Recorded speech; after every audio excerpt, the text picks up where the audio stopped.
Managing Director of the Cynthia Woods Mitchell Center for the Arts. Our primary mission is bringing visiting artists to the University of Houston who inspire innovative thinking and bridge boundaries across artistic disciplines. This evening's presentation is a partnership between the Mitchell Center and the Elizabeth D. Rockwell Center for Ethics and Leadership. We have worked hand in hand with the wonderful and capable staff for this event here in their space. I would like to give a special thanks to the director, Dan Engster, and Director of Communications, Victoria Cordova.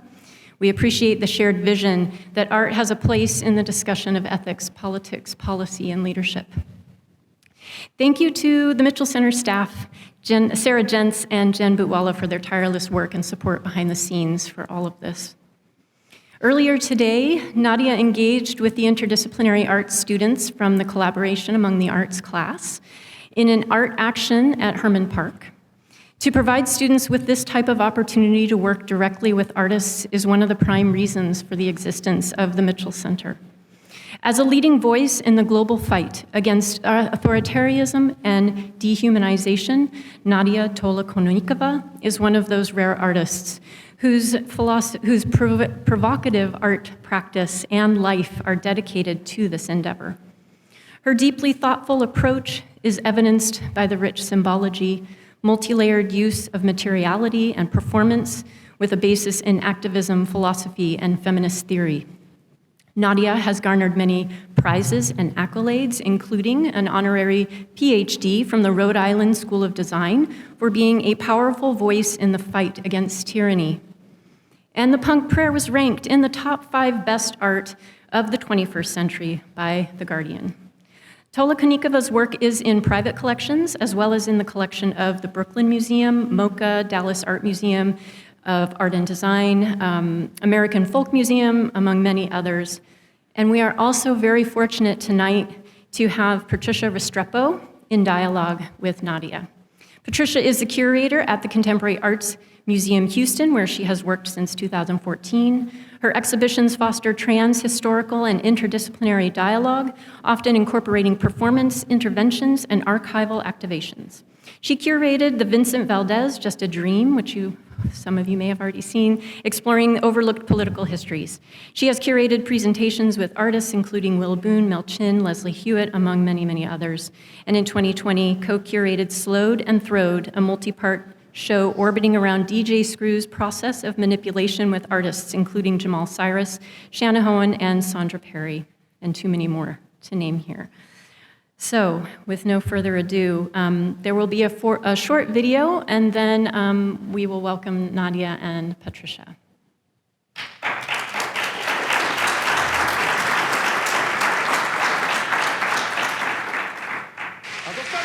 Вот что, 21 февраля в храме Христа Спасителя вошли несколько человек, среди них было 5 абсолютно, по моему мнению, одержимых людей, которые устроили на святом месте для всякого православного человека на амвоне храма пляски с богохульными лозунгами.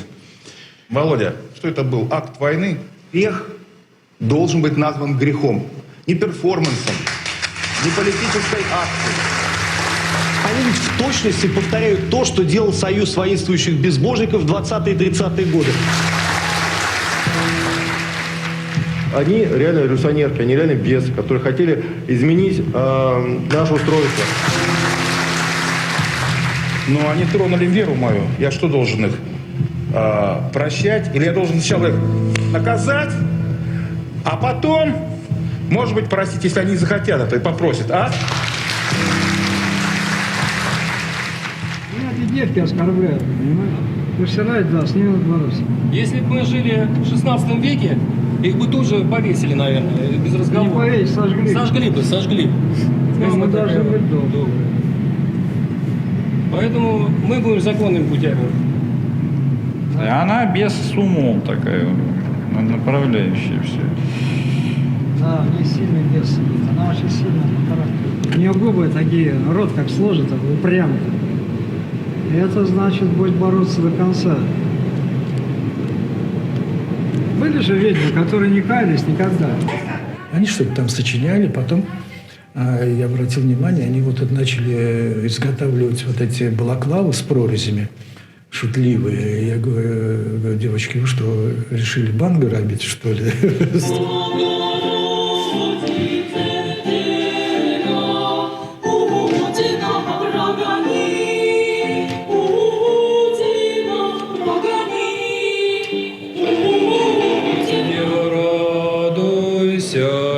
Благодатная Мария, Господь с тобою, благословена ты, жена, и благословен плод чрева твоего. Толокнова, она выполняет план. Просто я за ней наблюдаю в интернете и смотрю, что она пишет, что она говорит. И что говорят о ней разные люди.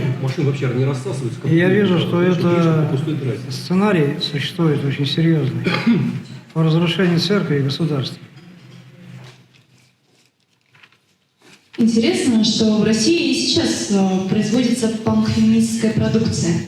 Вот ее яркий пример. Это продукция коллектива Pussy Riot. Эта продукция очень разнообразная и включает в себя как визуальные работы, так и музыкальные композиции. Картина, представленная на слайде, это переработка художника Тициана, работы 1530 года. А сейчас мы представим вам музыкальную композицию этого коллектива под названием «Убей сексиста».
Russian President Vladimir Putin has given RT an exclusive interview. He was pushed for his views on the case of the Russian punk band Pussy Riot. А вы могли бы перевести название группы на русский язык? Вы же уже не один год живете. Pussy Riot, the punk band. I don't know what you call them in Russian, sir. Maybe you could tell me. Но можете перевести само слово на русский язык или нет? Или вам неудобно это сделать по этическим соображениям? You thought it was referring to a cat, but maybe I'm missing a point. Граждане эти навязали общественному мнению вот свое название и заставили всех вас произносить его вслух. У нас в стране есть очень тяжелые воспоминания начального периода советского времени. В целом государство обязано защищать чувство верующих.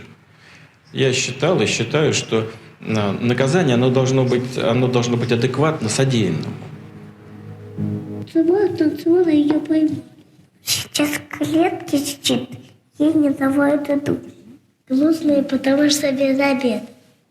В клетке сидит. Вот так. Вот она в клетке сидит. Вот так. Мама, и я очень теперь скорее возвращайся, это ты.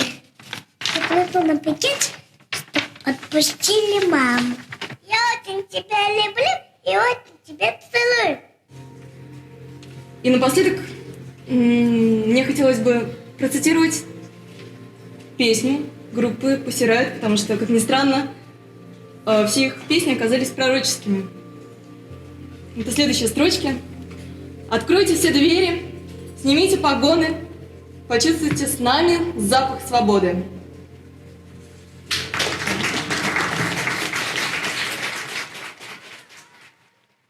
Please help me welcome Nadya Tolokonnikova.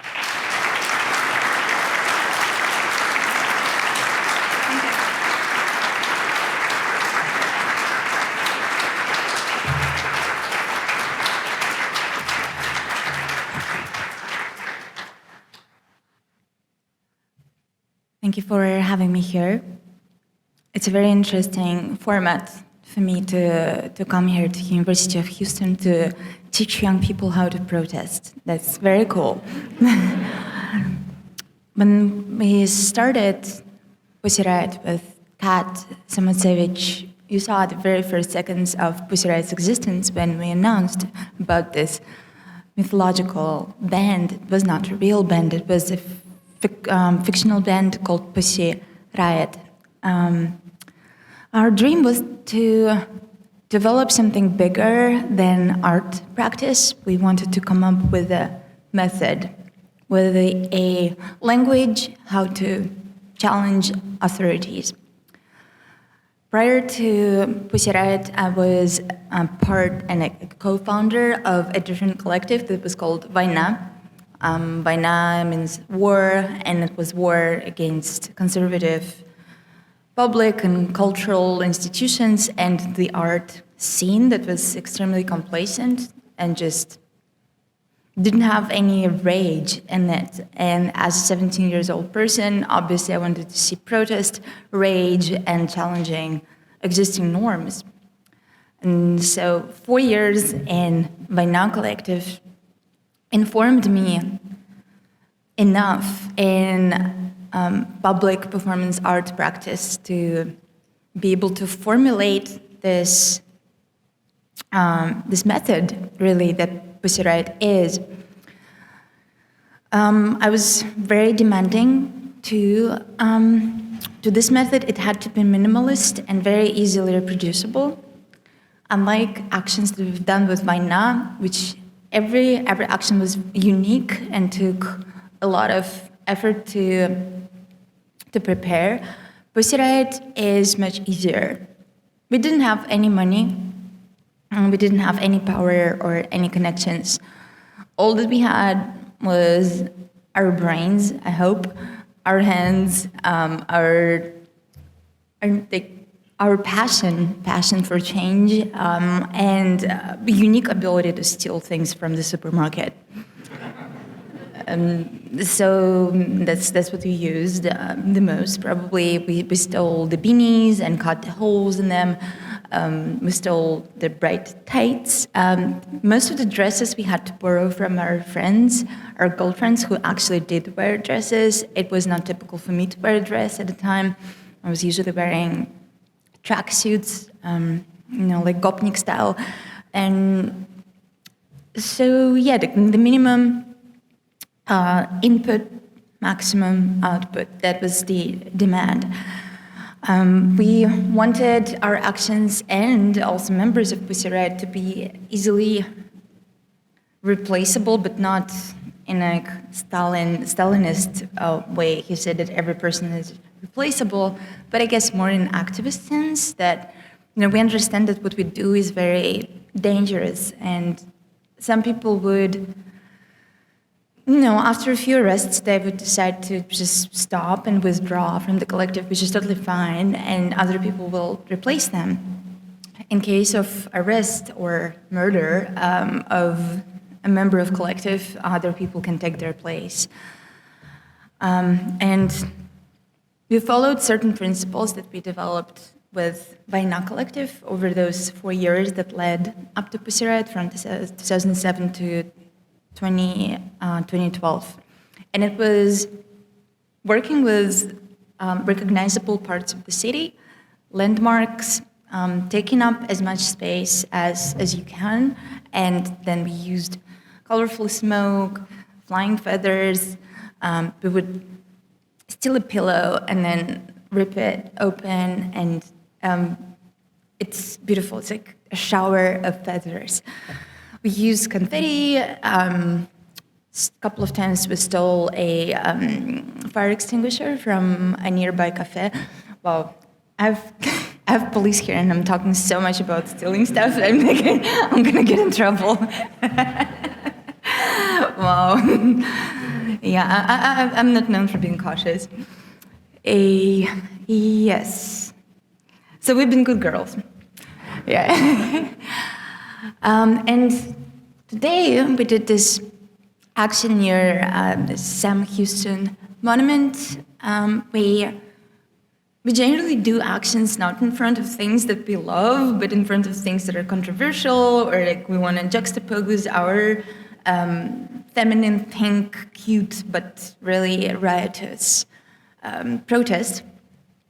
So with the students, we did this little but very cute action that is, to me, in its core about an impossibility to make a statement when you live under censorship.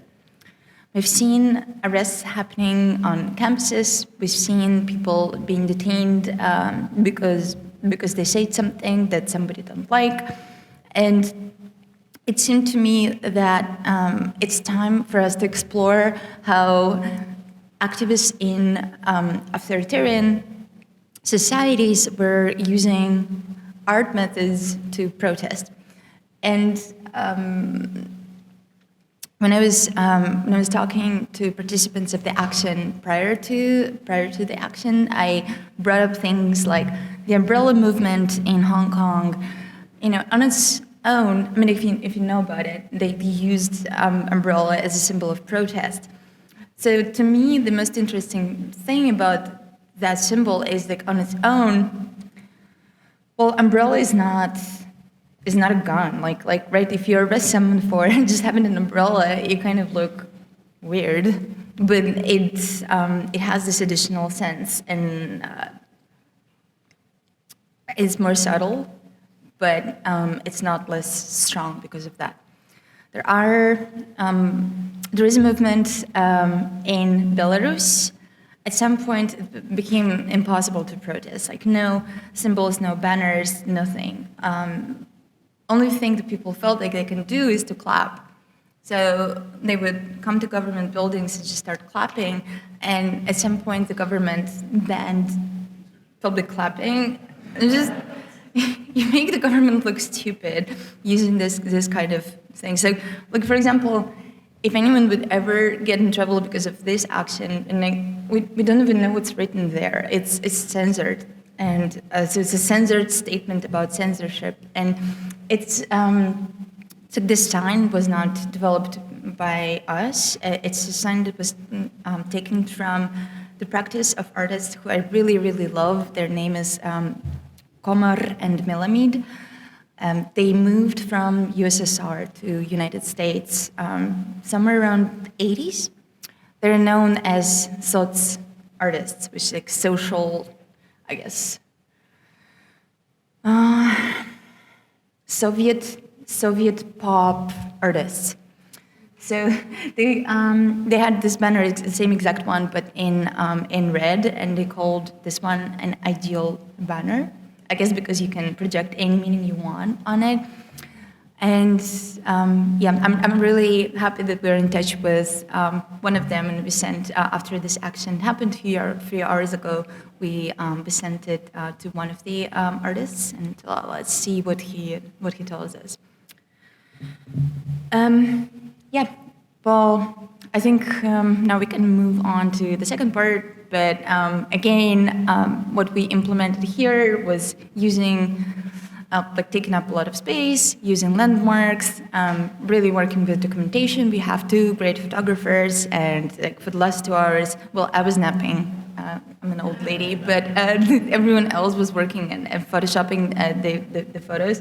So, yeah, the idea is to make the protesters look larger than life, so that you can see all of it on this photo, but there are others, I promise you'll see them one day on my Instagram, where you have the angle from, kind of from the ground up, and so the protesters look big and huge and much bigger than this Sam guy.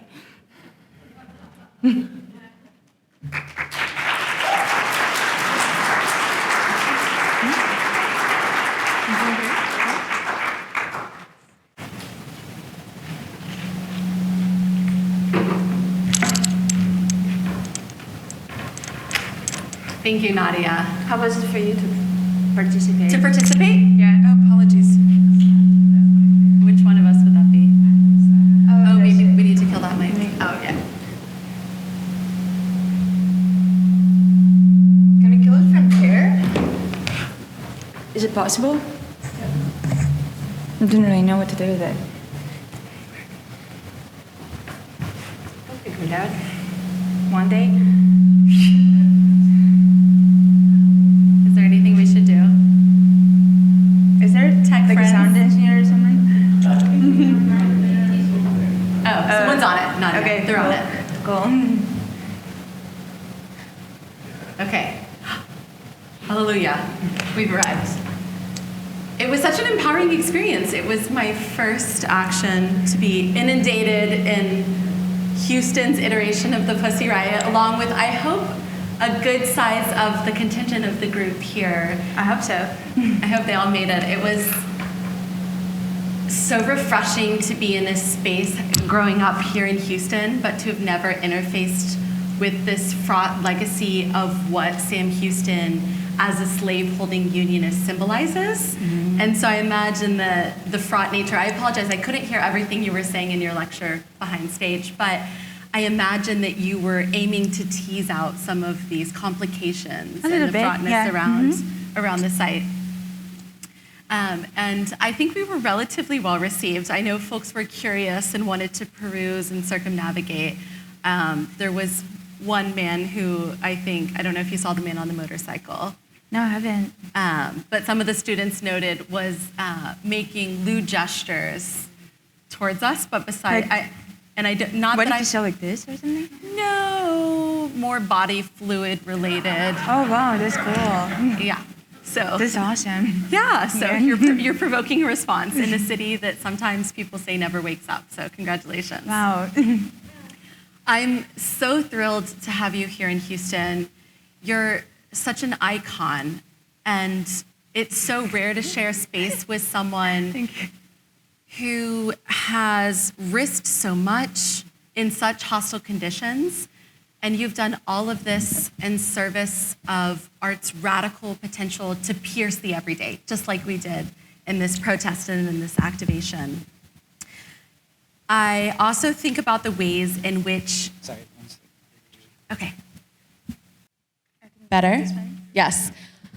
Okay, take 3. I also think about the ways that you stampede through the boundaries of the aesthetic to think about political agency, feminist reform, and media intervention. So thank you, Nadya. I know we're all itching to hear Nadya talk about this present moment, its fraughtness, and how charged it is. But I really want to... I don't want to talk about, I'm talking about art mostly these days. You're talking about what? No, I'm joking. It's fine. Yeah. It's your go-to subject, I know. But I thought I'm just so tired of talking about the guys. Can we talk about the utopia? I want to get there too. Yeah. I want to surpass the broligarchy and get to your utopia. So hopefully we can make all of that happen today. But first, I really want to begin at the beginning, or at least one of your beginnings. And I know that you grew up in a heavily polluted mining town in Siberia, a place that, as you've discussed, normalized black snow for you. When you were a budding journalist at age 15, you were censored by your own town's corporate-run media. Can you share how this experience so early in your life with censorship impacted the trajectory of your artistic career? Well, I don't have good luck with mics here, huh? Do you hear me at all? Can you guys hear her? Раз, два, три, четыре, пять. I guess so. Yeah, my voice is very quiet. It doesn't help. But well, my mother was telling me that I shouldn't be a journalist in Russia because the only thing that journalists in Russia can get is to be censored, or in best case scenario, or maybe murdered. And I didn't trust her because I didn't know how to learn on other people's mistakes. This concept just is non-existent for me.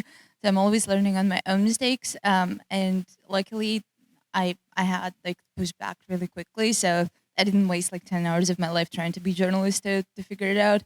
But I wrote the first article. It was fine. It was something about the zoo. It was something about animals. They're just okay, it's fine for for a kid to write about animals, but when I devolved into ecological topics, they said definitely not. And they told me this, the key phrase that I've heard from so many people after, from so many people who hold the power in Russia, no. And I'm asking, like, why no?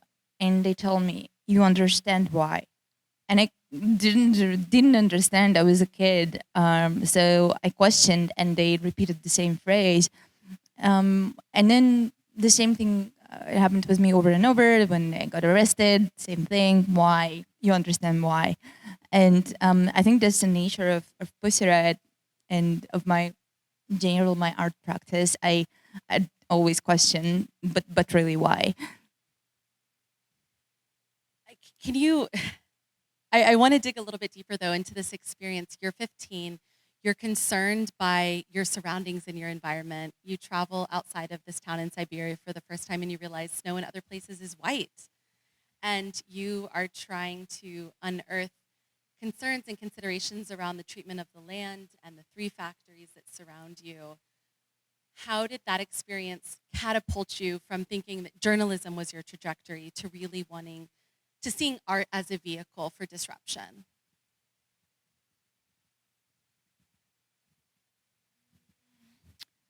Well, it didn't really make I don't know, it wasn't like a clear trajectory in my mind. I feel like when you're 15, you just have like the fireworks, like be getting lit in different parts of your brain, and you just have to follow those intuitions. It wasn't linear, like, oh, I can't be a journalist, so I'll become an artist. It was more like, I'm horny about this, I'm horny about that, I'm horny about this, and then it was also philosophy. I really loved philosophy. And I was interested in art, but I didn't know how to draw, so that was wasn't an option. So it's not always censorship. It's like, I guess you're trying to find the path of, in a way, like the least resistance in this weird and abusive adult world. I didn't want it to feel like I didn't want to fit in any of the categories, like, do I want to work as a lawyer? Do I want to work as an economist? I was just like, well, I never want to be described with like one single word. So I guess like studying philosophy or being an artist is like one of those carpet terms that just allows you to do like pretty much everything. And people are going to be like, yeah, it's fine because she's an artist. Yes, it's a very generous umbrella term that enables you to venture off into so many different capacities. And I think that it's pretty incredible the ways in which these inclinations and these urges to flow through all of these counter streams started for you so early. While we're on the topic of origin stories, I know that Pussy Riot emerged in part from your lived experience with sexism.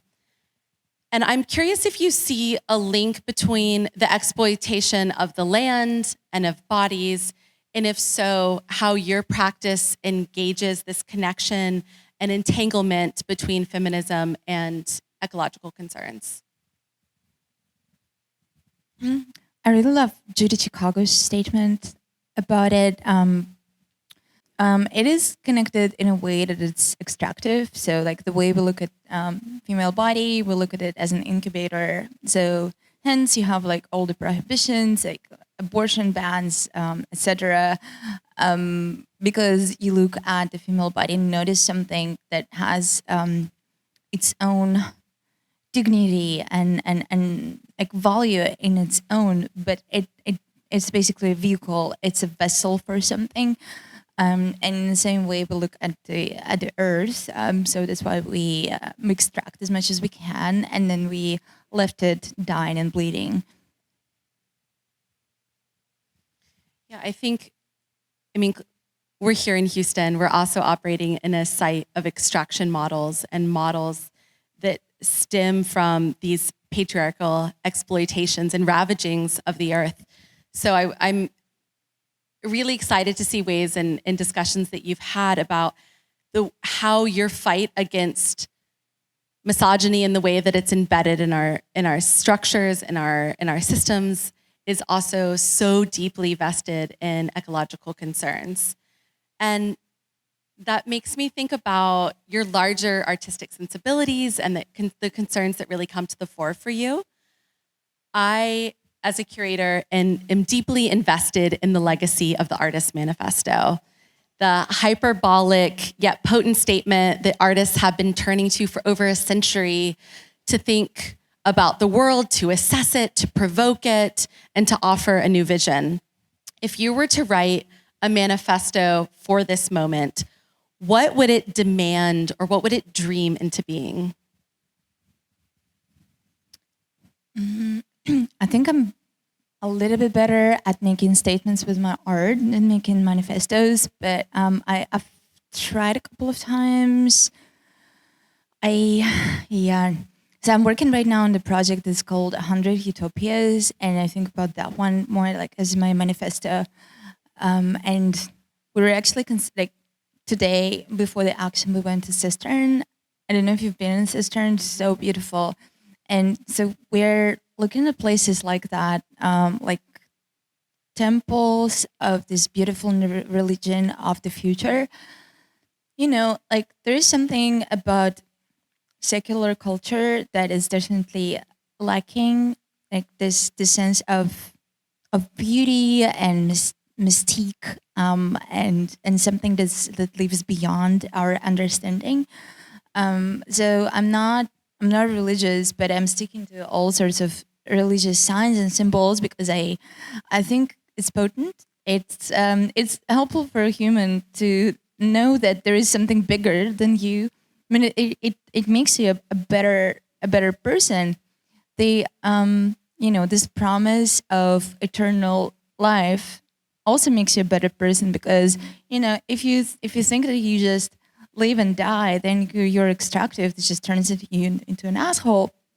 So to me, it's not like there is a man on the cloud who's peeing on us if I'm behaving bad, but it's different. Like to me, it's more like about this, like what kind of information do I leave in this universe after me? And I believe in this like information, like almost as like another dimension or a different field. And so what I'm trying to do with my life to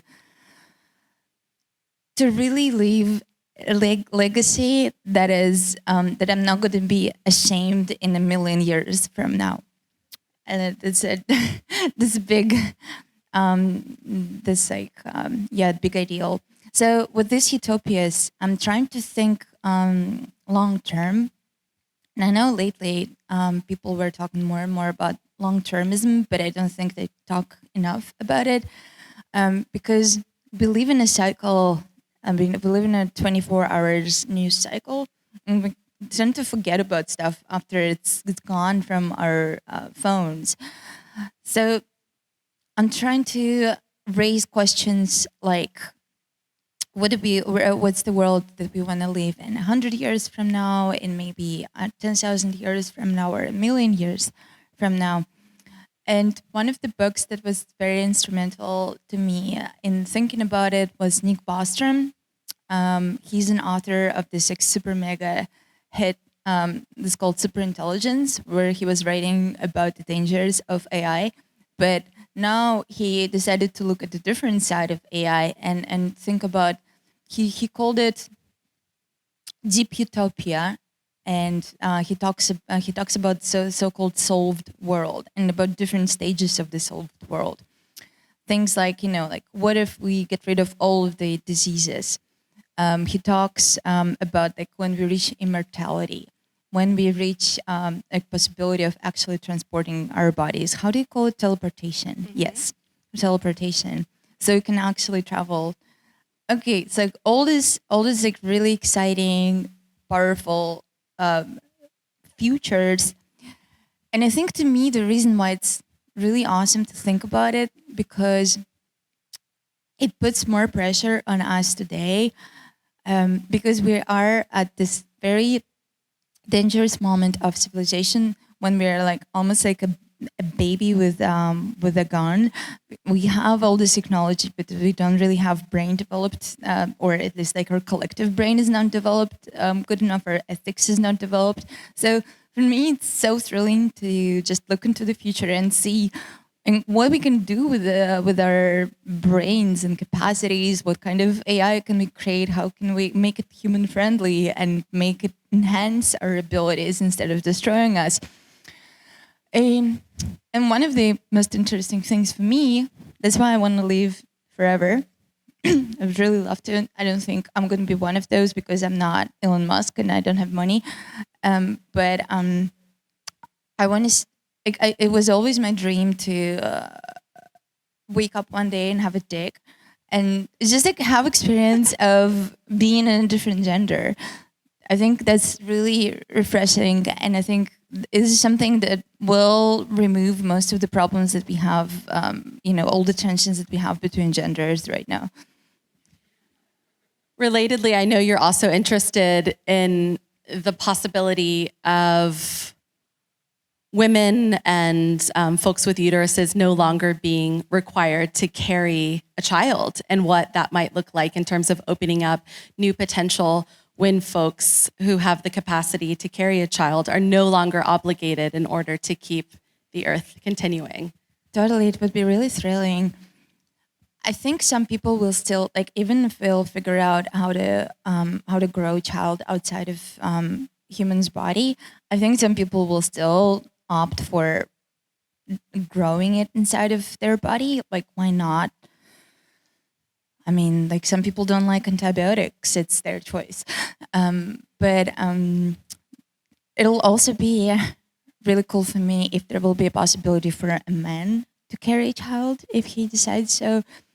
And it all comes from my early obsession with Sulamith Firestone, who's a Canadian radical feminist, and she's one of the biggest, I would say, proponents of this idea that we can't achieve full gender equality until women are not in an equal position, because they're required to be a vessel, to be an incubator. So, even let's say it's the Swedish model or the Scandinavian model, you have equal time that you spend caring about the child, but still it's on women to suffer for this 9 months and just feel absolutely miserable and then deal with stretch marks and all the shit that you have to deal with after. Okay, so we're in your utopian future. Who knows? Thousands of years. No stretch marks. No stretch marks, potentially with a phallus, forever fluid. I imagine in this world, knowing you wouldn't want to be alone. You've spoken in particular. Maybe. Or maybe you do. You tell me. You've spoken about the importance of horizontal connections in resistance through a lot of your activities, which brings to my mind the analogy of the rhizome, these root systems that are defined by nonlinear, multi-directional growth. And I see Pussy Riot as embodying this principle. How does Collectivity support this mission and some of these utopian visions you seek to bring to life? Well, for everyone who wants to start a rhizome, it could mushrooms can be beautiful and sometimes they can be ugly. So it really can go in both ways. So sometimes people do obnoxious stuff and call it Pussy Riot, and you just what the fuck just happened? But you just have to leave with that. But they're quoting my beautiful President Putin. He once was talking about one of my actions, which was one of the early actions that was radical. So anyway, he said the following things, not my words, it's his. He said on camera, he said group sex is better than individual, just one-on-one, because there is more opportunity to be lazy. Yeah, so that's how I feel about this horizontal collectives. Because sometimes if you even don't feel like making actions, you can just chill and other people will do it for you. And sometimes I could wake up and see there's a group that appeared in Siberia. There is a group in Chile who is identified as Pussy Riot. Different students collectives tour around the United States with this theater plays. This idea that anyone can be Pussy Riot is awesome, but yeah, at the same time, you have to understand that if you are a control freak and like quality freak, as I am, like sometimes it can be painful. And how do you navigate that rub? And just go to therapy, pet your dog. Those are great take-home strategies for everyone. I want to turn to your more recent visual art production. I imagine that for most of the folks in the audience, they're familiar with you as a performance artist, as an activist, but perhaps less so as a visual artist. And you've just enumerated some of the complications, but also the potentials that are afforded when you collaborate with people. But you also collaborate with sites and with objects, particularly found materials. In the first museum solo show that you had last year, for instance, you made prison knives from found material, found metal taken from prisons. You made a reconstruction of one of your 12 former prison cells. And then you also made a chapel filled with used sex dolls. How do you collaborate with these found items and with these sites to introduce what you have so chargedly decided and described as the resistance of reality, a term I love? Yes, it's actually, it's Soviet term. I didn't get to study it, but there was, yes, сопромат, like сопротивление материи, it's resistance of reality. There were the courses dedicated to it. I honestly have, I mean, it's simple, like, you know, like if you push this phone on ice, then it will just slide, and this table has bigger resistance of reality. So I guess that's what they were studying for years. I don't know why, but they were obsessed about materiality of objects in the Soviet era. I really love how you put it, you know, collaboration with sites and objects. It's beautiful. I think ever since I was forced to move on from guerrilla performance art practice to different other different methods of producing art. And the reason why I was pushed, I got out of jail in the end of 2013, and I was under the watchful eye of my beautiful government. They would stage attacks against me, they would tap my phone and physically follow me wherever I go. And sometimes I would go to visit my grandmother and they still arrest me because they're afraid, what if I'm going to do an action? And so it pushed me to work more in the studio environment, which was very difficult for me at first because I was lacking this, collaboration with the sites or people who happened to be walking by, like this guy who was doing this gesture. It's all a part of the performance for me. And then, well, you have to, it's still possible to find this resistance, but let's say, I was thinking about this sculpture, and I wanted to do the sculpture for this museum show at Linz, and I was thinking, yes, we could just do a mold and do a sculptural piece, but then like there is no meat of reality. And when I talk about art production, I'm never making like overarching statements that other people can't do that. I'm talking only about, like as any artist, I'm a little bit solipsistic. So I talk about my own universe. So for me, it's not interesting to just invent something completely from scratch. So this idea of working with a sex doll, it was literally a collaboration and treat them as real people. I remember seeing the sex doll for the first time. It was at my friend's house, and he was just like, yeah, I didn't do anything with her, just as somebody gifted it to me. I was like, yeah, sure. And I put on some clothes on her. I felt like she deserves some dignity. And the reason why I'm obsessed with it, because there is nothing intrinsically bad about sex dolls, but there is this interesting, you can look at it as like almost training humans, mostly men, mostly heterosexual men, in treating women as merely merely sex objects. And I'm not like for banning sex dolls, but by empowering them, by giving them this internal skeleton structure and turning them into this empowered, super feminist heroes, putting them in a sacred spot in the church, in the chapel. I think I'm questioning this practice of using sex dolls without necessarily banning it. I don't like ban stuff. I mean, like we've been like, yeah, I just don't like it. I feel like it's, I don't know, it's just not sexy. Yeah. That thing was attacked after in Linz. Like I think didn't know that. some right-wing activists, or like most likely right-wing activists, broke the glass of the church.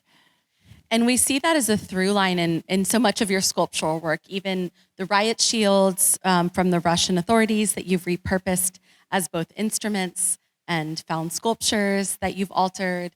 Then, of course, the knives. And there are all these ways in which you invite reality into your studio. You harness these residues of lives past and the materiality and really celebrate the multiplicity of ways that an object can move through the world. And I find that super thrilling. Thank you. Our current project involves prisoners-made fabric that we sourced from Belarusian prisons that like openly sell stuff that was produced in prison, like furniture stuff.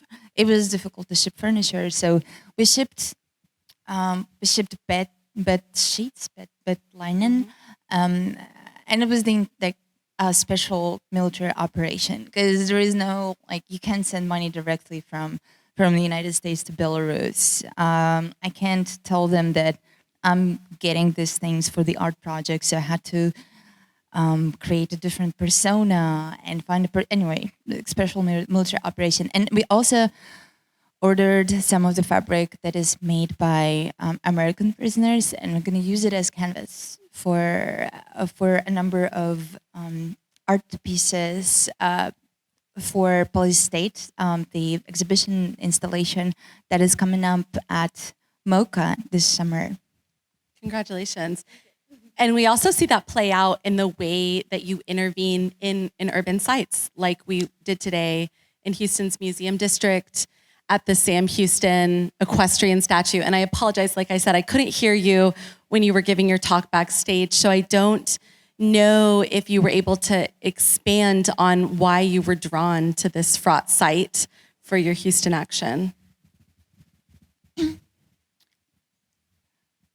Well, we were looking at different landmarks in Houston, and this one seemed, first of all, really easy. I didn't want to overwhelm the participants. For some of you, maybe it was the first art activist action, so you don't want to start from storming the White House. So we'll get there. But it's a public park. I mean, I'm gonna leave with 5 criminal articles after this talk. Yeah. It's a public park, so access is very easy. You basically don't have to get permits because everyone's making photos. It's pretty chill, but it's a landmark. So to me, it's important that everyone who looks at it, who knows Houston a little bit, can understand. Oh yeah, that's Houston, and there is this asshole on the back, and we're juxtaposing our power and femininity and organization, this power of the group, power of the collective, to just one single hero on a horse. And yes, he's a complex and fraught figure as our namesake in this town, but he also, as I've mentioned, of course, owned slaves, and then simultaneously was against the state of Texas entering the Confederacy. So he really stands in this charged paradox. He made a really famous statement that Texas, which I know you were drawn to, in the ways that Texas would never fold to any external oppressors. No, I didn't know much actually. I mean, that's the beauty. You put the quote in your mini PowerPoint, Well, but maybe we have a lot of people who are working on this thing. The thing is, fair. Someone was involved and was able to figure out, though, I think this contrast. The thing is, like, as an artist, you can be completely clueless, and there's the beauty of being an artist. So when you perform in front of the Cathedral of Christ the Savior, or inside of Cathedral of Christ the Savior, or in St. Basil's Cathedral, that's a place of power, of beauty, but also of like ages and ages of abuse coming from their side. But the beauty of art is that you don't have to make like a carpet bombing statement, like I hate it or I love it. You raise the question, you provoke, you shine light, and you co-create together. And it doesn't have to be nice. Like a lot of people didn't want us to go to Cathedral of Christ the Savior, including our own close collaborators. They said nobody's gonna like it. It's too controversial. And I said that art is not $100 bill. It doesn't have to be loved universally by everyone. Yeah, I want to steep in the paradox that you're raising, because I think it's such an incredible point. And you also mentioned this attribute that you celebrate, which is being clueless. And I think that you deploy that as a strategy to counter authoritarian perception of you as a threat.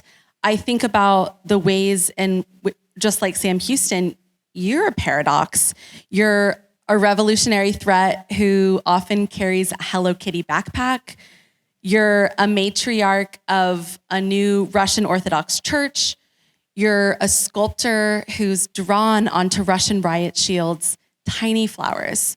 So I'd love to hear about the ways in which you use the strategy of the cute and of the feminine to demonstrate the absurdity of oppression. You reminded me, one of the reasons why I decided to become an artist, I've realized that I'm not going to become a genius programmist. I really wanted to be one. I'm not going to become a genius scientist. I kind of just lacked computational capacity of my brain. So I was just like, oh, well, I'm just going to move into art because I can be clueless and still do cool stuff. Like know your limitations, that kind of thing. So yeah, contrast. I really love juxtaposing things. And in the name Pussy Riot, you have something that is traditionally looked at as soft, something intaking, something that doesn't really have shape, or they think that it doesn't have shape. And riot, something very strong. And to me, there is beauty in contrasts. Again, I don't really like black and white world, really like semitones and shadows. Yeah, femininity, it was something that I was actually trying to avoid for a while, because as a lot of women who want to be powerful, we take on male's way of behavior and we abandon femininity altogether. But then it took me a while to even allow myself to use lipstick. Yes, I would go to this. I was a part of this feminist circle that was like a reading circle. We would read some old feminist piece of literature and then discuss it. And then I was banished from some of those for wearing short skirts and wearing lipstick. And it's weird. It's weird. This rejection of traditional femininity versus using it as your paints and brushes. Like one day I wake up and I'm wearing a tracksuit. Another day I wake up and I want to wear heels. And I think in this complexity and in this, well, to me, your ability to flex different muscles is constitutes your freedom. And when you prohibit yourself certain things, that's where your freedom ends. And you've given yourself permission to be nimble and to be able to harness the power of these contrasts particularly to demonstrate yourself as a soft threat, but a threat that has real power. Meow. That conversation about Hello Kitty backpack and using pink as one of the main colors we had with Marina Abramovic, who is very strict about using mostly black, white, and blood red. And we were about to go on stage with her, and she's pretty picky about what her collaborators were about to wear on stage. So she would ask you as a moderator to have a sit down with her and show what you're going to wear on stage. And if you say that I'm going to wear pink, she's like, no, that's not going to happen. You have to wear black or something. So, and we also had this conversation with her, and I said something like, yeah, I want to wear pink. And she was like, no, I don't think it's a strong color. And I explained this theory to her that if I want the police to be ridiculous to look ridiculous when they arrest me. So if I wear a Hello Kitty backpack or something cute like a nice little short pink dress, I just don't look like a threat. In contrast to that, and as a trigger warning, I do want to talk about the men. Are we okay going in that direction? I love men. Okay. I want to dive further into the realm of the political. It's important, of course, to recognize not just what you are, you're an artist, an activist, a public thinker, but what you aren't, which I recognize that you aren't a politician. Yet your work is deeply invested and embedded in the political. I only recently read about Boris Yeltsin's 1989 visit to a supermarket here in Houston. And he looked around, it was a Randall's, and he was taking in the abundance, and he said, what have we done to our poor people? Just last year, Tucker Carlson echoed that scene, but in reverse. He praised a supermarket in Moscow as proof that America should move towards Putinism. And clearly, the paradigm has flipped. From your lived experience resisting Russian authoritarianism, what insights do you have for the American political moment, and what ways can we resist our shared oligarchy?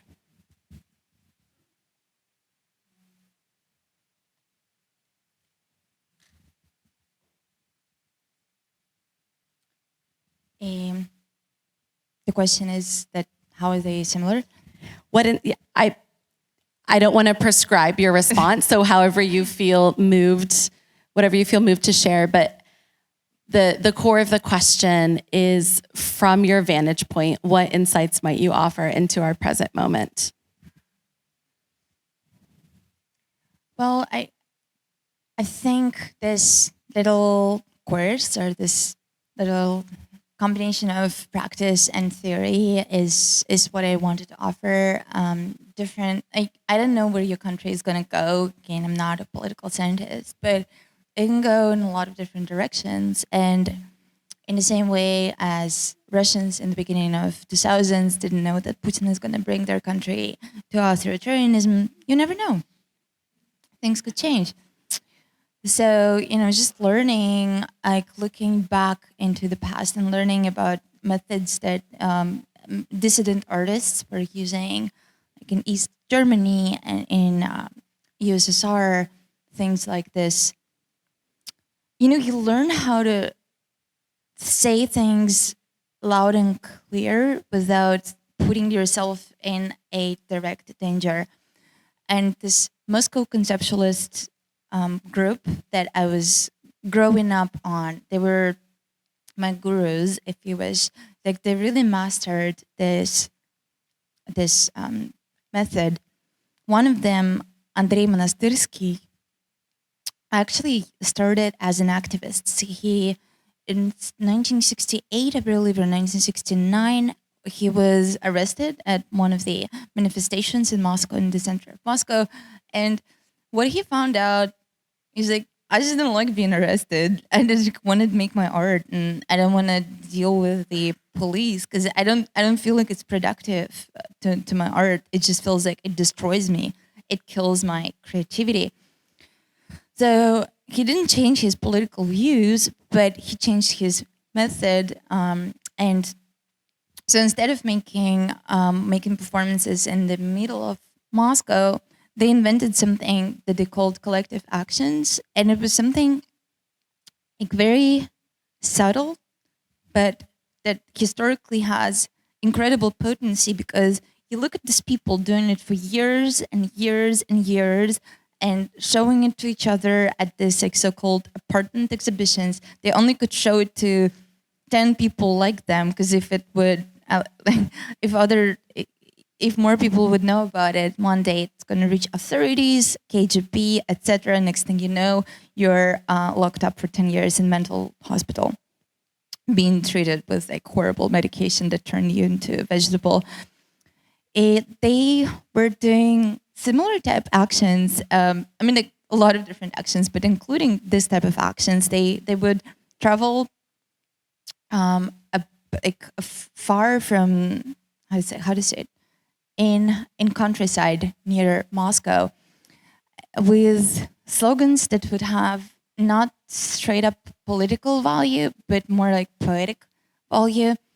And they were existing in this, I don't know, like limbo almost like. So if they would get caught for doing what they're doing, they can't be charged right away with being the enemy of the people, but everyone who understands, everyone who knows.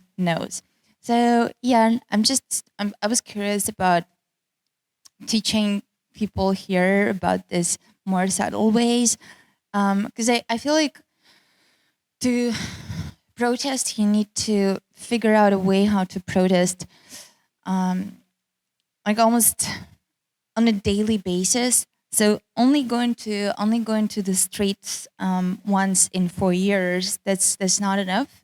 So I feel like everyone should figure out a way that is sustainable for her, for them, for him, how to get involved in a safe way. I mean, like I guess in a comfortable way.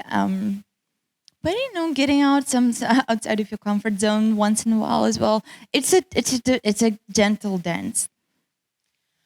I hear you. I am deeply invested in ways that we can operate with political affect that are more nuanced, accessible, that might not have to be these large-scale actions that you've taken and that are so admirable, but there are ways in which we can inflect and affect the everyday. And to that end, when we think about modes of resistance that are tied to everyday actions, what has been effective for you lately? Getting a puppy.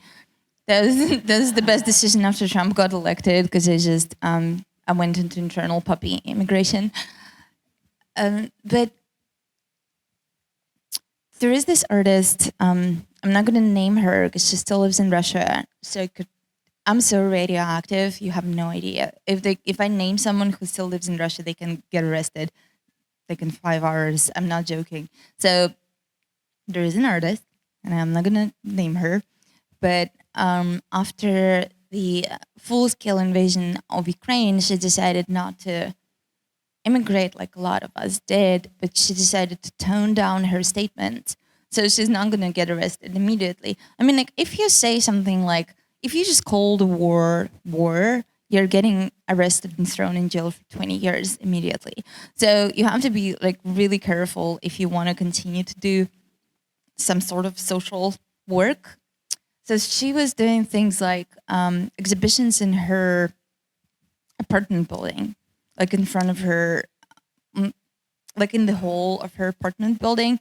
She would put a chair and little sign that would say, it's a station for you to talk to me. And she would sit there for whatever, like 8 hours a day. It's like almost like a durational performance. And they would talk about various things with people, maybe about political issues as well. It's also very Soviet type behavior. you don't say things publicly, but at the советская кухня, in the kitchen, you say everything you have to say. Yes. What else? I thought about. Oh yes, there is another group. Well, I'm not gonna name them as well for the sake of their safety, but they do, I think, very strong statements with everyday objects. They talk about existential horror of living in today's Russia, and they insist on staying in Russia, even though they can travel, like they have visas, they've been abroad, they don't want to leave their country because that's the source of their inspiration. And they find things like, like little pink ribbon in the snow, in the dirt, and they would take a photo of it and write a really poetic, something like, this is in the same way that my life was carried in this faraway Siberian city filled with beauty, but also with existential horror and black snow.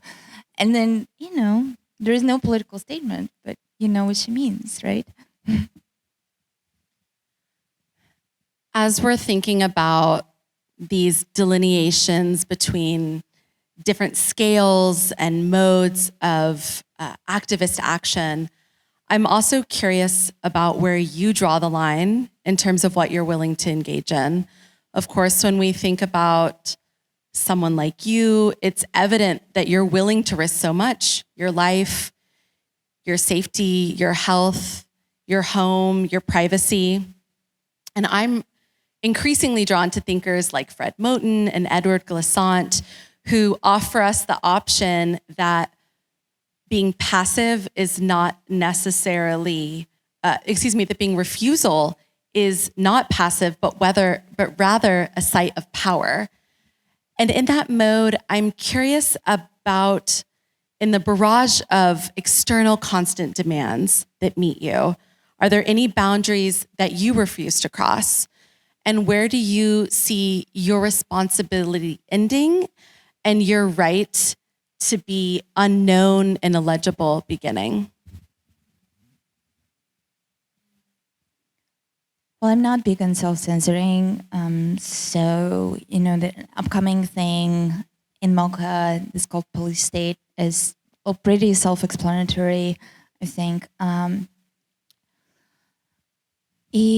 have certain boundaries. They're more artistic rather than driven by security. I'm geographically anonymous, and I've been identified like that for ages. And so when I stepped into the world as a feminist performance artist, we covered our faces with masks. Nobody knew our names. Nobody knew where we lived.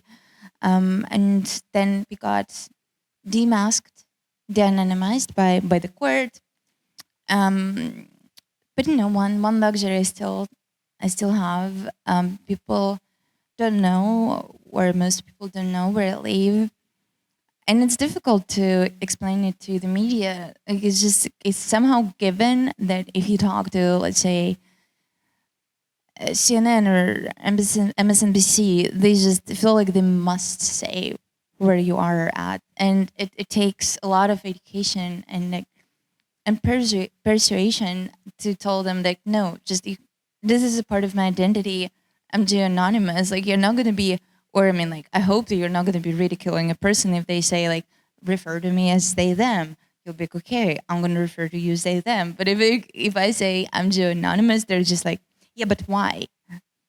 I'm like, just cause. And you referenced that there are also a set of boundaries in terms of your artistic production that you refuse to compromise on. Would you mind sharing some of those?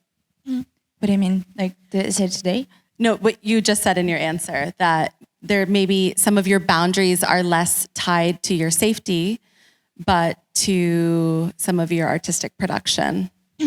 No, I just mean the anonymous thing. Like, it's less about safety, because I'm pretty sure the Russian government knows exactly where I live. It's not fucking rocket science to figure it out. But it's more like, I don't want to be tied to any particular place as an artist because I think it's irrelevant to the art that I'm making. So when I lived in Moscow, it was relevant that I live in Moscow. Today, because I was just like pulled away from my soil and brought like, to some foreign land, it doesn't matter anymore where I am. Absolutely. I want to return to some competing forces in your work. We've talked about hard, soft, and I think another palpable dialectic is that between rage and hope.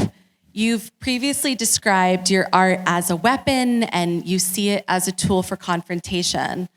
Rage also becomes a recurring theme in your work. You use both literal and metaphorical screaming as the physical embodiment of your fury. But your practice also simultaneously acts as a site for processing trauma, for documenting it, for healing. How do you understand the relationship between rage and healing within your practice? To me, rage is healing. Because I don't know about you, but I've been taught how to bottle up my rage and my negative emotions, and they eat me from the inside. So yeah, whenever I just allow myself to feel rage, it's positive for me. Yulia Navalny, who's widow of Alexei Navalny, after he was murdered, she said something. She said, allow yourself to feel not just grief, not just sorrow, but also rage and fury. And it really just says everything to me. It's not just about art, I guess. It's just about how to live through difficult moments without carrying on in your life with an unresolved trauma. Just let yourself feel the feelings. And let's talk more about some of those difficult moments. I imagine for many folks in the audience, there's a feeling of being overwhelmed by the cyclical nature of struggle, by the way in which progress often slips or it's commodified, it becomes neutered or diluted. How do you understand change? Do you see it as a cyclical, nonlinear process, or do you hold space for the possibility of a total rupture, of a break from the past that could lead us to something entirely new?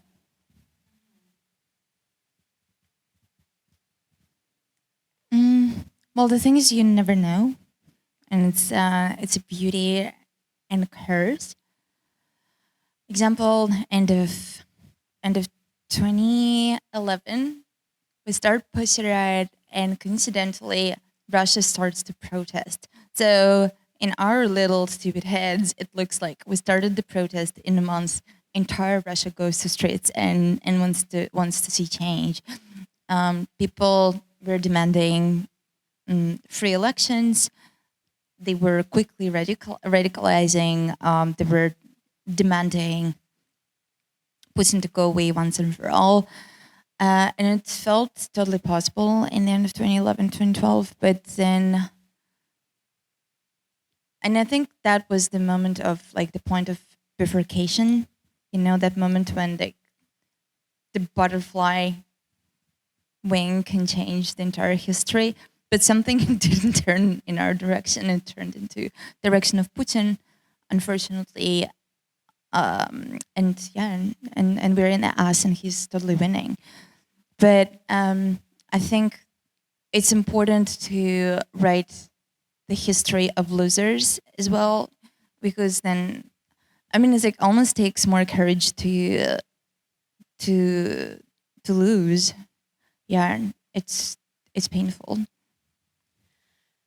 And I guess I see the expectation of linear or teleological growth as a myth that undergirds and sustains our current extractive systems.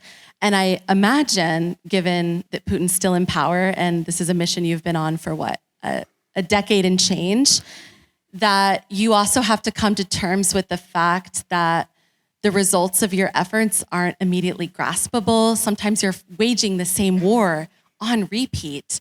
And many of the strands of influence resulting from your activism, you will very unlikely be able to see within your own lifetime. So how do you come to terms with those scales, although you might live forever? Yeah, that'd be nice. I don't know, just, yelling, rolling on the floor, drinking alcohol, like what we were doing. We talked about it with like guru, Judy Chicago. It's very real. I mean, like she's 84. Did she turn 85 already? She's old, and it's so painful for her to see what's happening now. She fought her entire. And if you don't know her, she's a pioneer feminist artist. Lives in New Mexico now. She's been fighting with sexism ever since she was 15 years old. She was always this enlightened woman who was very much ahead of her time and thus unrecognized most of her life. She started to get some sort of major recognition only in the last 10, 15 years. But then with getting recognition in the art world, she sees the entire world is going back. This macho conservative resurgence, and yeah, we talked about this. She's like, yeah, of course, I want to be this Jesus Christ figure. I mean, like, at this, it's not exact quote, so don't quote me on that. But the meaning was like, yeah, I want to be this like saint who doesn't care if things are going to happen in my lifetime, but I just can't. Yeah, of course, I want to enjoy living in utopia today. But yeah, guys, I mean, like, what can I say? It's painful. It sucks. Most of the things that we dream about, we're not going to see it within our lifetime, and most of the stuff that activists do, they just make mistakes and they lose in order for future generations to do things better and maybe achieve something. But like you enjoy the ride while you're doing it. You can have good community. You can get you can form friendships, and I'll tell you, there is nothing like a friendship in the back of a policeman. You feel so attached to each other. You're so tied together. And it was one of my biggest problems once I relocated, once I started to live in exile. It's almost like PTSD, like, those guys who come from the war and this like sense of camaraderie, and then everything is black and white, and you stand for each other, and you will die for each other if needed. So it's a very sacred feeling that in this secular environment of Europe or United States, where life is still a little bit more comfortable, where you are not facing, getting murdered by pro-Kremlin forces every single day, you don't have this sense of urgency and this sense of heightened senses. I miss it very much. Well, maybe America will bring it back to me soon. And while we're thinking about this interconnected holding onto each other, I think one of the clearest examples of that, from what I've read, occurred while you were imprisoned. You knew you had a platform, and at first you didn't want to complain about the inhumane conditions. You said you didn't want to be a princess.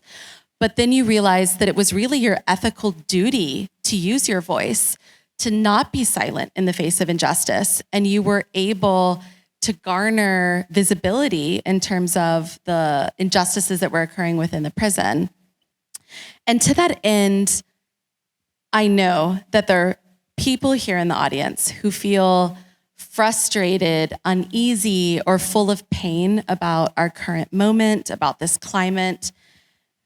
And taking these lessons that you learned about the power of your voice, how would you encourage people here to speak out? And in particular, students who, of course, are being increasingly targeted around the country. How should they find their voice in this moment of not only fatigue, but also valid fear? It's important to form alliances and find compromises between different groups. what really grounded me in jail and led to me protesting. I've talked to a lot of people who spent time there, like much longer than I did, and they told me that what I'm about to do will have some value. So, but I mean, I guess just build these connections, and if you don't speak for yourself only, it's kind of easier because, like, I didn't want to complain because I'm just a princess. It was more like I've decided to be a tool for this collective body just because I was more protected than others. Because I had lawyers, I had media attention. It was objectively much more complicated to kill me. It's still possible, but any other person who would say something against the present administration can be just murdered. And if their murder will never be investigated, they'll just say, oh, it was a heart attack. And like, why bruises? Oh, it just happened so. Bruises, I don't know, she fell while she was getting a heart attack. Well, yeah, find alliances and learn about other people, even they can be different. I mean, I know this like pain point of the leftist community, and I get involved in this fight as well. I mean, like, we sometimes hate our own people more than we hate our real enemy, and yeah, it's a real thing. But like, trying to find compromises is important. Well, thank you, Nadya. I know we've reached our time, and thank you all for being here. May you live forever. May you return to Houston regularly, and everyone have a great night. Thank you.